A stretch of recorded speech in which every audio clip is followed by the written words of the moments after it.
barbaada xiqqishuu kolfallee akka hantuutaatti looxee namtichi arkaawwan monama aareetiin deemu fakkaatti inni immoo duubarraan deemaa jira kun immootu hanga kaanee guddina lafa seenee jira jechuudha inni garuu qalbii faana kuttee jirti isii duubamoo kitinaa isiniin jedhaan like share la itti sassatinaa isiniin jedhaan like godhaa uummata hundaan gaha wal dubbisuun takka nama jedhaniitu maan jalqabarraa ol kaanii nama waliif fuudhanii akkasii barrachuuni alagaa numbuchuu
kan kenyuudha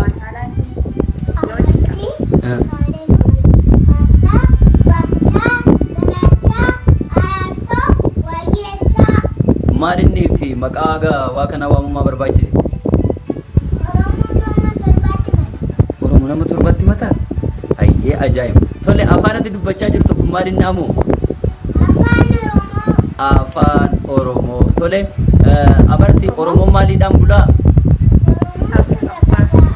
sirna gadaatiin bula tole odaan Oromoo meeqa shan abarti gootota Oromoo beektaa eenyu fa'imee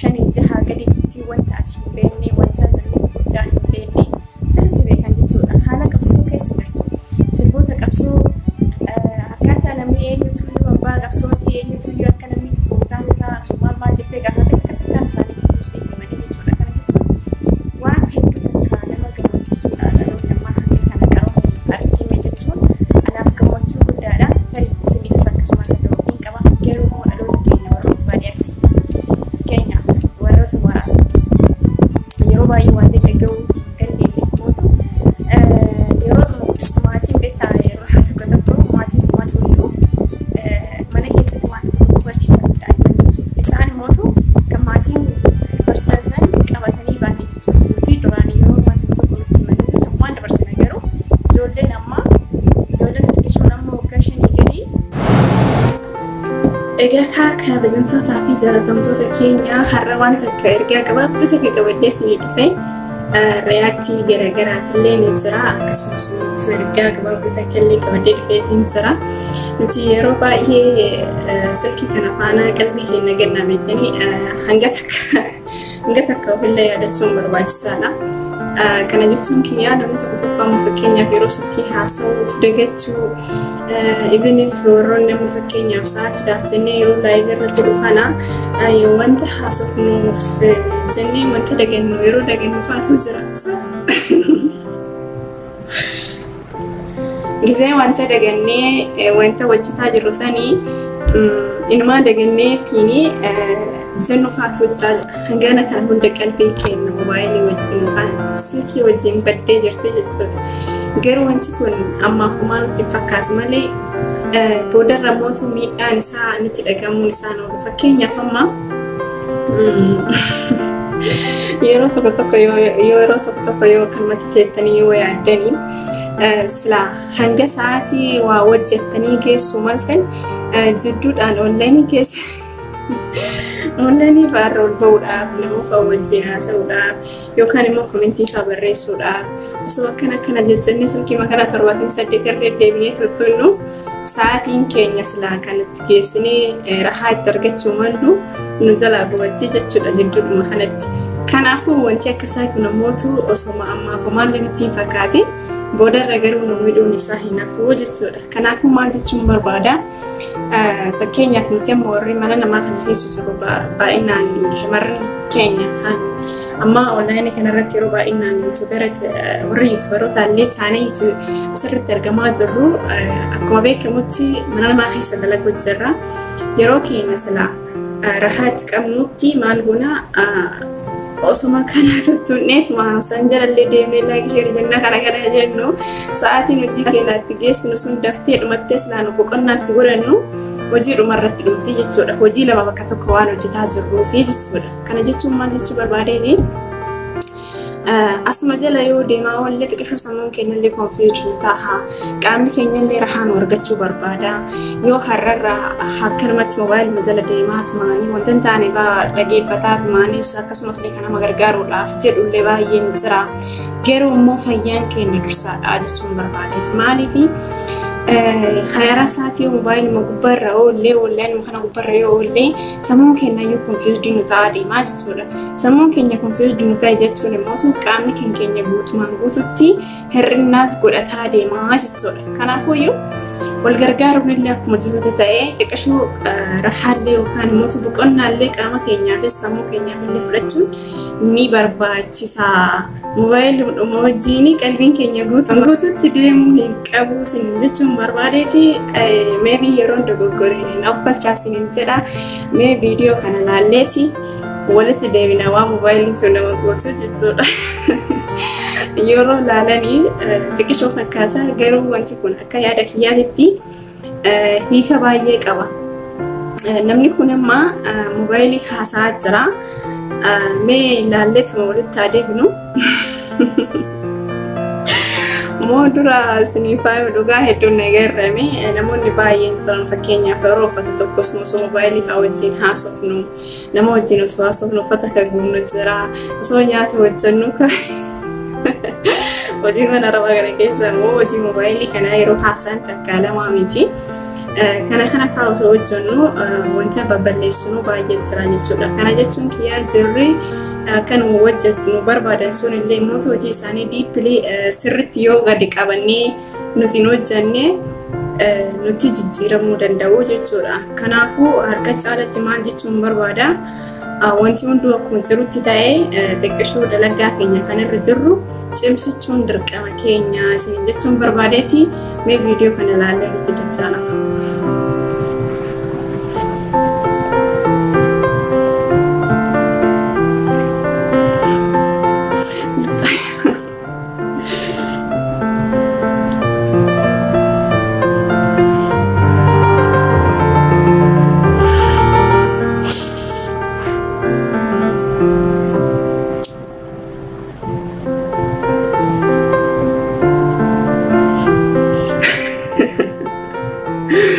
Argitanii jirtanii maalidha agarsiisamu viidiyoon kun namtichi moobaayilii dhumaan haasaa qalbiin isaa isa kuttee bakka inni itti haasaa jiru san faana kuttee jirta jechuudha. Maalillee kan haa qabatuyyuu eenyutu akkuma hantuuta namtichi gubbaan dhufee nyaatellee ofirraa gubbaan qabuu jechuudha. Hanga kana hunda qalbiin keenya tartee jirti jechuudha. Kana jechuun namti kuni fakkeenyaaf illee haa godhu garuu ergaa guddaa qaba isinii galtee akka yaada kiyyaatitti jechuudha. Kanaan jechuun barbaada xiqqishuu kolfallee akka hantuutaatti looxee namtichi harka waan inni qabu hundumaa isaa harka duwwaatti sambisee qola bichaa harkatti hambisee seeqadhallee isiniin jedhaa guyyaa tokko tokko kolfuullee barbaachisaadha. Isiniin jechuun barbaada. Inni biraa mootuu namni tokko tokko fakkeenyaaf jaalala kana yoo ilaaltu osoo nama tokko yoo argite osoo waan isaa hin beekin namni sun nama akkamii osoo ta'uu isaa hin beekin qalbiin faana nama kutuullee nama miti. Maaliif isiniin tole beektu mee kana daawwanne walitti adeemanii osoo hin dubbanne duraa jechuudha. Daawwadhaame anuma wajjin. Sadachana katu kambat tulfata murti galgala karande birri dama permatu ifani lalu tole sejalan ilame anamalu. Isheen garuu abbaa manaa isaa ta'uu hiriyaa isaa ta'uu waan tokko wajjin hariiroo qabdi yookaan immoo nama aareetiin deemu fakkaatti inni immoo duubarraan deemaa jira. Kun immootu hanga kana guddina lafa seenee jira jechuudha. Inni garuu qalbii faana kuttee jirti. Isii duuba maal akka jiru hin beeku. So wanti akkasii kunillee baay'ee nama miidha. Dura ilaaluun barbaachisaadha jechuu barbaadeeti. Asirratti illee jechuudha. Garuu maal seetan yeroo tokko tokko osoo hin beekin nuti nama mudatu baay'ee jira dhugaa dubbachuudhaaf. Kana jedheellee ibsuu yoo baadheeyyuu akkuma beekamutti namoonni tokko tokko dhugaadhaan millee kadafanii yaada keessa seenanii boodarra milkaa'uuf milkaa'uu dhabuulleen waan tokko irratti waanuma jiru. Milkaa'uu yoo dhabanii hedduun isaanii kan miidhaman baay'een jira jechuudha. Inni mul'ata yeroo baay'ee. Kanaafuu wanti akkasii kun maalirraa dhufa? Dura waan tokko itti bu'uun dura xiinxaluu yookaan immoo hubachuun barbaachisaadha jechuu barbaadeeti. Akkasuma isiniin jira mee takkatti isinii dabala.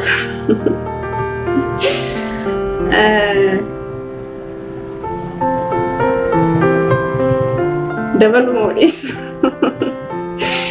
gara nagabba'ee jira. Garuu guyyaan guyyaadhuma kolfaati. Mee kolfaa?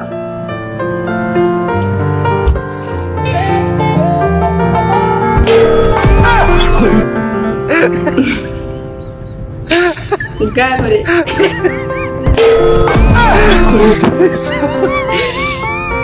Jesus! Osoo bira hin gahin inni maal godha? Gooliidha, zibinyaadha. Osoo inni bira hin gahin gamanattis ka'u, gamanattis ka'u. Hin hubanne waa hubachuu jechuun kana kanaaf faana mu fayyada isinii galte. Namtichi kuni kowaasii kana dhiitee jiramoo inni isaa namatti gurraa qojjaramoo jedhee inni of hin laalle. Mataa isaa adda bahee jiddumatti jechuudha. Kanaafuu waan tokko hubachuun barbaachisaadha jechuun barbaadeeti. Egaa kabajamtootaa fi jaalatamtoota keenya wanta baay'ee wal wajjin ilaaluu dandeenya.